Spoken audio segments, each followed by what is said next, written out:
Julie Keller, she was a 16-year-old girl who also had a twin brother whose name was Jared. And on this particular night, she remembers praying for just one more spring, one more summer, one more Christmas. Disease underlined their reasoning of why they didn't believe that God was real, that prayers could be answered, or that miracles could actually happen. But Julie and Jared, they did not have that view. It was completely opposite. There were ups and downs, of course, with Jared's health, but he'd always tell his twin sister, Julie, to keep praying for me, Julie, to which she always told Jared she absolutely would. Also, both twins, obviously, they shared the same group of friends. They would sit together with their friends at lunch at school, and on the days that Jared just didn't feel well or he was sick and couldn't go, he'd always tell his sister to remember to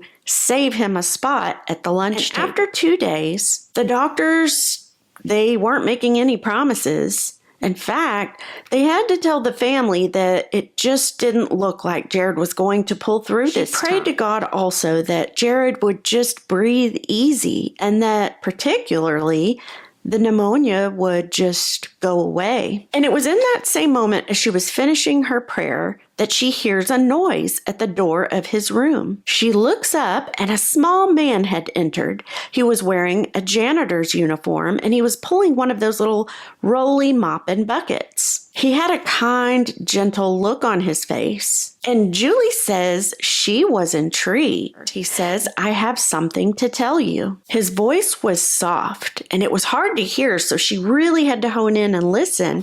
He then tells her, "There's something you need to know. A message from God." He then tells her, "Your brother is going to be okay." He winks at her.